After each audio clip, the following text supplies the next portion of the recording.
Praise the Lord. இயேசுவின் ரத்தம் ஜெயம். தினமும் இயேசு நிகழ்ச்சிக்கு உங்களை கர்த்தராகிய இயேசு கிறிஸ்துவின் நாமத்தில் வரவேற்கிறேன். செய்தியின் தலைப்பு, உங்கள் தகப்பனின் சத்தம் கேட்கிறதா?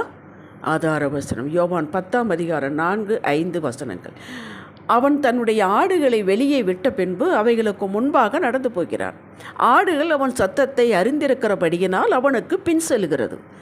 அந்நியருடைய சத்தத்தை அறியாதபடியினால் அந்நியனுக்கு பின் செல்லாமல் அவனை விட்டு ஓடிப்போம் என்றார்.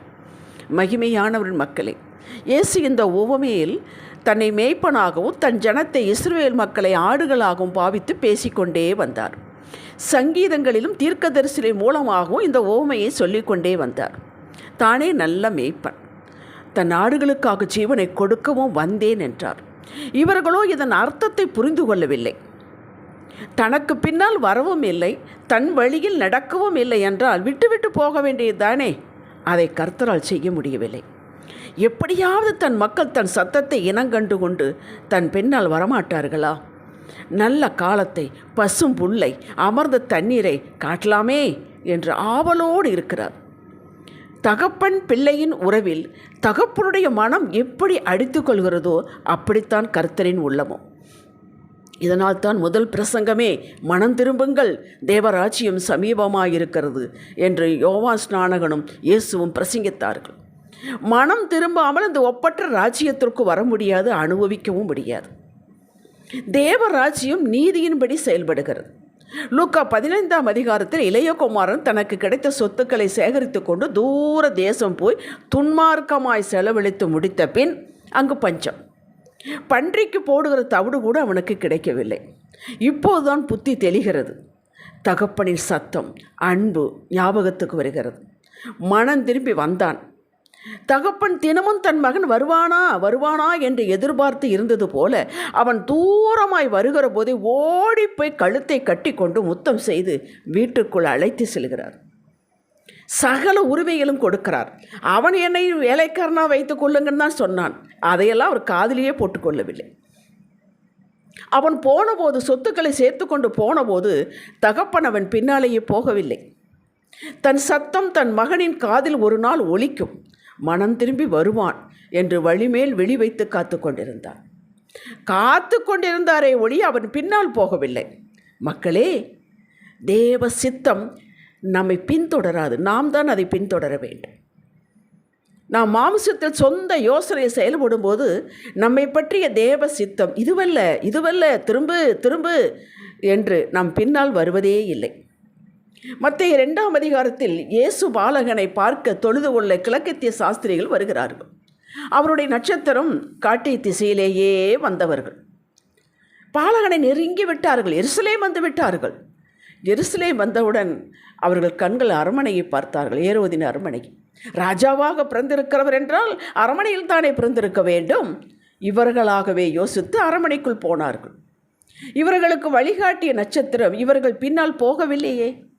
எந்த இடத்தில் நட்சத்திரத்தை விட்டார்களோ அந்த இடத்திலேயே அது நின்றது. பின் இவர்கள் திரும்பி வந்ததும் நட்சத்திரம் குழந்தை இருக்கும் வரை வந்தது.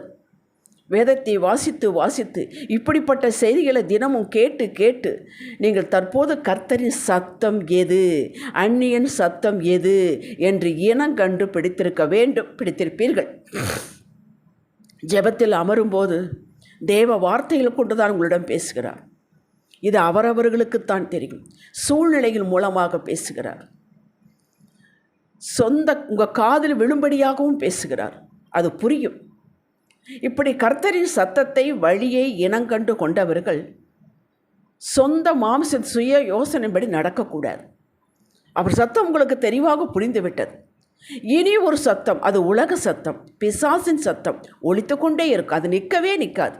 அது ஓய்வதே இல்லை. ஒரு நாள் வேதம் வாசிக்கவில்லை என்றால் என்ன, குடியா முழுகி போய்விடும். ஒரு நாள் ஜெபிக்கவில்லை என்றால் என்ன ஆகிவிடும்? வெளியில் இருப்பவர்களெல்லாம் வாழ்வதில்லையா? நம்ம முன்னோர்கள் 4 தலைவுக்கு முன்னாடி அவர்கள் வாழ்ந்ததில்லையா? இப்படி எத்தனையோ சத்தங்கள். வாக்கு கொடுத்திருக்கிறார், நிச்சயம் நிறைவேற்றுவார் என்றாயே. எப்போது, எத்தனை காலம்னு சொன்னாரா? இப்படிப்பட்ட சத்தங்கள் காதில் விழும். இவைகளை தட்டி விடுங்கள். அந்த ஒரே சத்தம், நம்மை குழியிலிருந்து எடுத்து கழுவி சுத்தம் செய்து தன்னோடு இணைத்து கொண்டவரின் சத்தம் மாத்திரம் உங்கள் இருதயத்தை திரும்ப திரும்ப ரீங்காரம் ஆகட்டும். உங்களுடைய இருதயத்தை எனக்கு தா மகனே, என்னிடத்தில் வா, இந்த சத்தம் மட்டும் உங்களிடம் ஒலிக்கட்டும். 1 ராஜாக்கள் 17ஆம் அதிகாரம் 19ஆம் அதிகாரம் 2 அதிகாரத்தை நேரம் கிடைத்தால் வாசித்து பாருங்கள். எலியாவை பற்றியது. 17ஆம் அதிகாரத்தில் ஆகாப் ராஜா அவன் முன்பாக 450 பாகால் தீர்க்கதரிசிகள் முன்பாக சேலஞ்சு விடுகிறான். கர்த்தரே தெய்வம் என்றால் கர்த்தரை தொழுதிருங்கள், வானத்திலிருந்து அக்கினியால் பதில் கொடுக்கும் தேவனே கர்த்தர் என்று முழங்கினான். அப்படியே செய்தான். 450 பாகால் தீர்க்ககளை கொன்று போட்டான், முழங்கினான். எப்பேற்பட்ட சத்தம் அவனுக்கு! ஆண்டவர் அப்படியே பதில் கொடுத்தார். இது 17ஆம் அதிகாரம். அதற்கு பின் இந்த செய்தியை கேட்ட ஆகாபினுடைய யெசபேல், உன்னை நான் கொல்லாம விட மாட்டேன், 450 தீர்க்கதரிசிகள் கொன்று விட்டாயே, நான் உன்னை கொல்லாம விட மாட்டேன், நாளைக்கு இந்நேரம் என்னுடைய ஜோலி முடிந்தது என்று அவளுக்கு இந்த செய்தி வந்தது. இப்போது அவளுடைய சத்தம் என்னுடைய உள்ளத்தில் ஏற்றுக்கொண்டான். அதை தூக்கி மேலே பிடித்தான். பயம் வந்து விட்டது. ஓடி போய் சூரச்செடிக்கு படுத்து நான் சாகிறேன் என்கிறார். கேட்டீர்களா? 17ஆம் அதிகாரத்தில் வானத்திலிருந்து அக்கினி இறக்கினவன் 19ஆம் அதிகாரத்தில் சாகிறேன் என்கிறார். காரணம் என்ன? வித்தியாசம் வந்து விட்டது. சத்தம், பிசாசின் சத்தம். அதை ஏற்றுக்கொண்டான், அதை தூக்கி பிடித்தான். அப்படிப்பட்ட சத்தத்தை முடியாது, இனி உங்களுக்கு குணம் ஆகாது, நீங்கள் இப்படித்தான், நம்மெல்லாம் முன்னேறவே முடியாது, அவங்களே சேர்த்துக்கொள்வார்கள், இப்படிப்பட்ட சத்தத்தை ஒதுக்கி விடுங்கள். அப்படி எந்த சத்தத்திற்கு இடம் கொடுத்து மேலே தூக்கி பிடிக்கிறீர்களோ அதுதான் ஆளுகை செய்யும். முடியாது, முடிந்தது என்றால் தேவன் பின்தொடர், திருப்பிக் கொள்வாய் என்கிறார். 1 சாமுவேல் 30ஆம் அதிகாரத்தில் அது ஏற்கனவே நான் சொல்லி இருக்கிறேன்.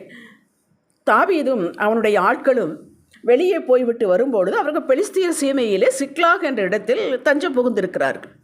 இவர்கள் போய்விட்டு வருவதற்குள் அமலேக்கியர் வந்து அந்த சிக்லாக் ஊரையே தீ வைத்து கொளுத்து விட்டார்கள். ஆடு மாடு பிள்ளைகள் மனைவிகள் குழந்தைகள் எல்லாவற்றையும் ஓட்டிக்கொண்டு தூக்கி கொண்டு போய்விட்டார். ஒன்றுமில்லை. வந்து பார்த்ததுன்னு அவன் விலங்கு இல்லாமல் போக மட்டும் அழுகிறான். பின் ஆண்டவரிடம் கேட்கிறான். அவனுக்கு தெரியும், தேவ சத்தம் அவனுக்கு தெரியும். நீ போ, நீ பின்தொடர், எல்லாவற்றையும் திருப்பிக் கொள்வாய் என்றார். இந்த சத்தம் அவனுக்கு போதுமானது. ஆனால் பாருங்கள், அவனோடு இருந்த அத்தனை பேர்கள் கல்லை எடுத்துக்கொண்டார்கள். ஏன்? அவர்களுக்கு தேவ சத்தமும் தெரியாது, சித்தமும் தெரியாது. தாவீதை நம்பி இருக்கிறவர்கள். தாவீது மனுஷன்தானே, ஆனால் தாவீது யாரை நம்பியிருக்கிறான்? கர்த்தரையே நம்பி இருக்கிறான். கர்த்தரையே என் முன்னால் வைத்திருக்கிறேன், நான் அசைக்கப்படுவதில்லை என்று பாடினவன் தானே. திருப்பிக் கொண்டானே, சகலத்தையும் திருப்பிக் கொண்டான். ஆபிரகாம் மனைவி சாராளுடைய பேச்சை கேட்டு ஆகாருக்கு இஸ்மவேலை பெற்றெடுத்தான். அது அந்த சத்தம் மனைவியின் சத்தம். தேவன் அப்படி சொல்லவில்லையே. உன் கற்ப பிறப்பு, உன் கற்ப பிறப்பு திரும்ப திரும்ப திரும்ப சொல்லிக் கொண்டு தானே இருந்தார். அது இன்று வரை மனுக்குலத்துக்கு வேதனையாகிவிட்டதே. அவன் ஒரு நிமிடம் யோசித்திருக்க வேண்டுமே. அந்த சத்தத்துக்கு இடம் கொடுத்து விட்டான். இடம் கொடுத்து விடாதீர்கள். அது நம்மை சுற்றி கொண்டு தான் இருக்கும். அப்படி சத்தம் இல்லாத இடத்துக்கு நம்ம வாழவே முடியாது, இருக்கவே முடியாது. உலகத்தில் தான் இருக்கிறோம். ஆனால் அந்த சத்தத்தை நம்ம மைண்ட் பண்ணவே கூடாது. ஆபிரகாமிடம் திரும்ப திரும்ப சொல்லிக் கொண்டு தானே வந்தார். சாராள் பெறுவாள், சாராள் பெறுவாள், உன் கற்ப பிறப்பு, கற்ப பிறப்பு என்று. அப்படி சத்தத்திற்கு மேலானது எதுவும் இல்லைங்க. அவர் உங்களிடம் ஆதியில் என்ன சொன்னாரோ அதையே தான் நிறைவேற்றும் வரை சொல்லிக்கொண்டே இருப்பார். அவர் மாற்றி பேசுவது இல்லை. சரி, இது என்னால் முடியாது, வேற ஒன்று தரேன் அப்படி சொல்லுவதும் இல்லை. அது உங்களை பார்த்தோ என்னை பார்த்தோ தகுதியை பார்த்தோ அவர் வாக்கு கொடுப்பது இல்லை. தன்னுடைய தீர்மானம், அனாதி தீர்மானம். என்ன ஆதியில் வாக்கு கொடுத்தாரோ அதை நிறைவேற்றியே முடிப்பார். அதன் மீது அவர் நோக்கமாக இருக்கிறார். யோபு புஸ்தகத்தில் இங்கே வாசிக்கலாம். அவர் ஒரே மனதாக இருக்கிறார். அவரை திருப்பத்தக்கவன் யார் என்று கேட்கிறார். ஒரே மனது. என்ன மனது? உங்களுக்கு கொடுத்த வாக்கு நிறைவேற்ற வேண்டும். நீங்கள் தான் அதை ஃபாலோ பண்ண வேண்டும். நீங்கள் அவரை ஃபாலோ பண்ண வேண்டும் என்பதற்காக, உங்களோடு எப்போது நீங்கள் அவரோடு இருக்க வேண்டும் என்பதற்காக, உங்களுக்கு பிடித்தமானது எல்லாம் அவர் பேச மாட்டார். உங்களுக்கு தகுதியானதும் தான் செய்ய போகிறத மட்டுமே பேசுவார். சங்கீதம் 81, 11, 12, 13 வசனங்களை வாசித்து பாருங்கள்.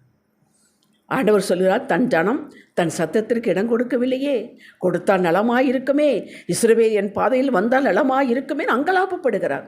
அப்படி வந்தால் என் சத்தத்தை தூக்கி பிடித்து என் வழியில் நடந்தால் நான் இப்படியெல்லாம் செய்வேன் என்று 14, 15, 16 வசனங்களை விளக்குகிறார். தயவுசெய்து இது படித்து பாருங்க. விளக்க ஆசைதான், நேரம் இல்லை.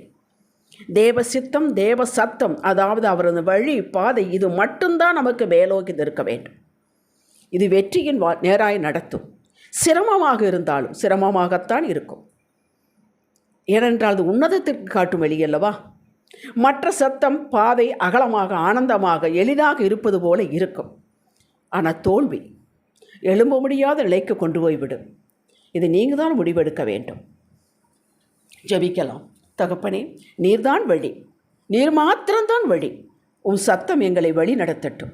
இனங்கண்டு நடக்க கிருபை தாரும். இயேசுவின் நாமத்தில் பிதாவே, ஆமேன். இன்றைய சிந்தனைக்கு, அவர் சத்தம் கேட்டு சித்தம் புரிந்து நடக்க அவரது கிருபை போதுமானது. ஆவியானவர் வழி நடத்துவார்.